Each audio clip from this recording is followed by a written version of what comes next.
किशोरनगर उच्च विद्यालय शिक्षा सप्ताह कार्यक्रम नूतन जातीय शिक्षा नीति 2020 प्रचलन चतुर्थ वर्ष पूर्ति अवसर में समग्र राज्य में गत 22 रु 28 तारीख पर्यंत अनुष्ठित हो जाइछि शिक्षा सप्ताह कार्यक्रम।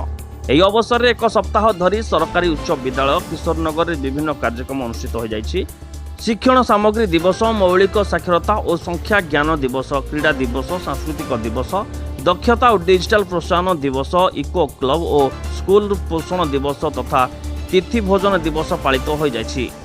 शिक्षक संग्राम केशरी पृष्टि, विनायक देहुरी, भैरव कुमार देहुरी, प्रसन्न प्रधान, सुनील दलाई, जाग्रत स्वाई, मृत्युंजय देव, चिन्मय धारुआ, शिक्षयित्री चिन्मयी महापात्र, पंकजिनी साहू, प्रियंका प्रियदर्शिनी साहू, शुभलक्ष्मी साहू, मंजू कंवर और हेमा देईक तत्वाधान में विभिन्न कार्यक्रम अनुष्ठित होता।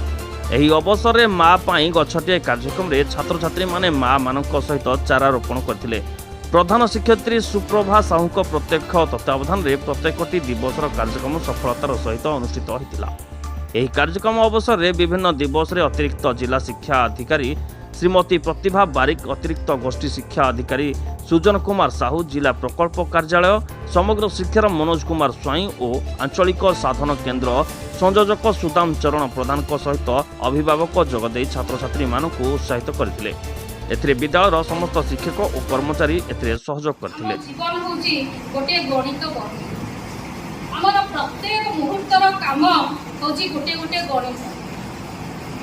हमर उद्यम गोटे गोटे चिंतन, हमर कौशल गोटे गोटे सूत्र। आमे जेपरि उद्यम करिबा और कौशल अवलंबन करवा आम जीवन गणित को समाधान करें।